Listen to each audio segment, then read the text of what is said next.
Well, I thought I had my race day shoe locked in the Alphafly 3 until I did a fitness test in them a couple of days ago. They just felt a bit clunky. I felt uncoordinated in them, almost as if I was going to trip over myself. Like I was just very aware there was a huge stack of foam under my foot.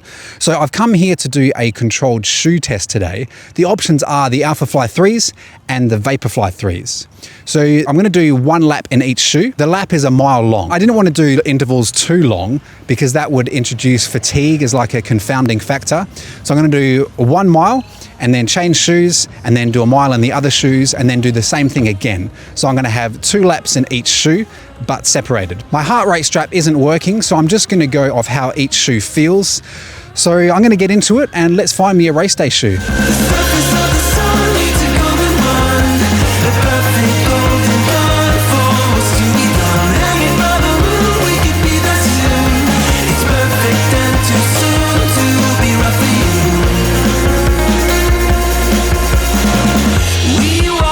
All right, so that's the first rep in the Alphafly's done. And I've got some questions I'm going to ask myself. First one is ease at pace. Did it feel locked in?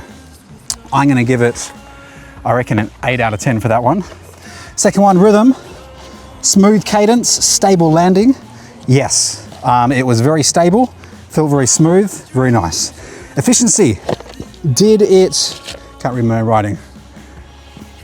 Oh, did pace feel cheap or costly? It felt pretty efficient. I felt I had to push it a little bit harder than I would have liked, but it is pretty windy, so that's all right.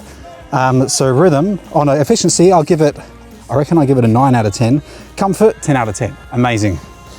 Lower leg tension, any tightness, bounce, fatigue? No, really nice. They felt like they were really looking after my legs.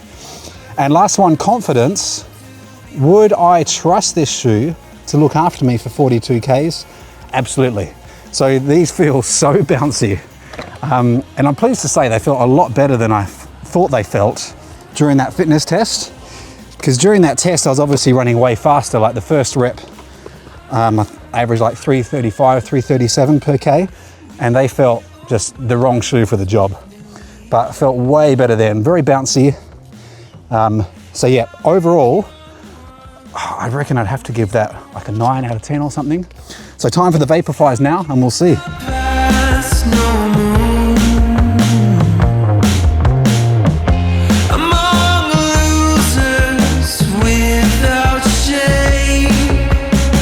All right, first rep in the Vaporflies done, and really surprised at the difference. Hey, like they felt way quicker, but nowhere near as cushioned and bouncy and like marathon shoe like.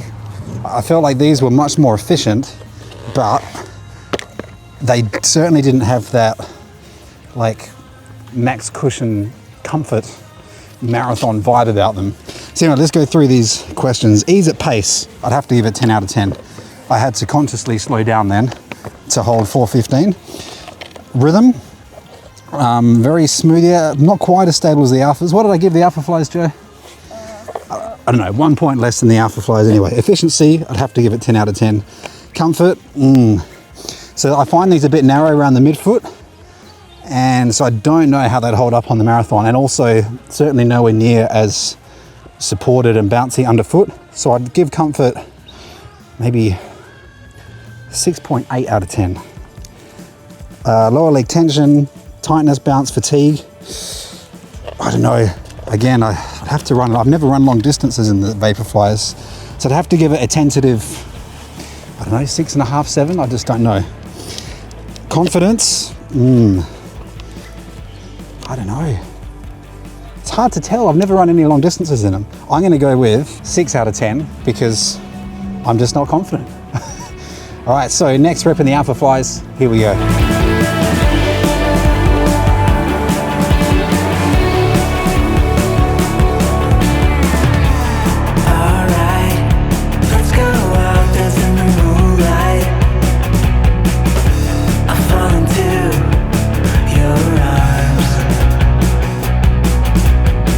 Well, second rep in the Alphafly's done, and that felt heaps better.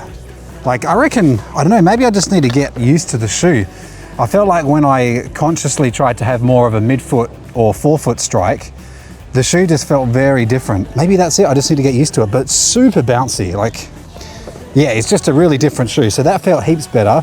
And at the end there, I needed to pull back again. Just like I did in the Vaporflies, I needed to pull things back in order to get it at 4:15 pace.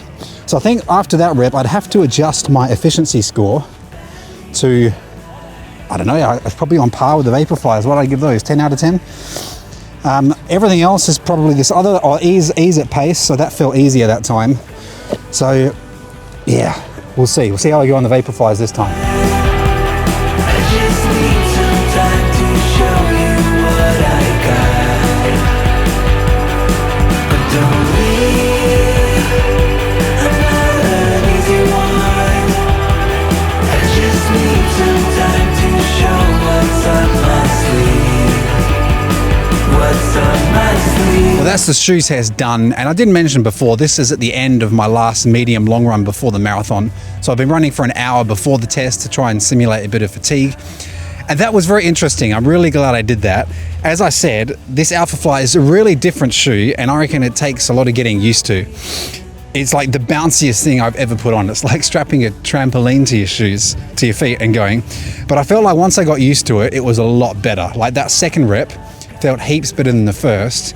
And as I said, I think it was because I was more consciously landing mid to front foot, whereas I tend to do that anyway in the Vaporfly because I can feel the road a lot more.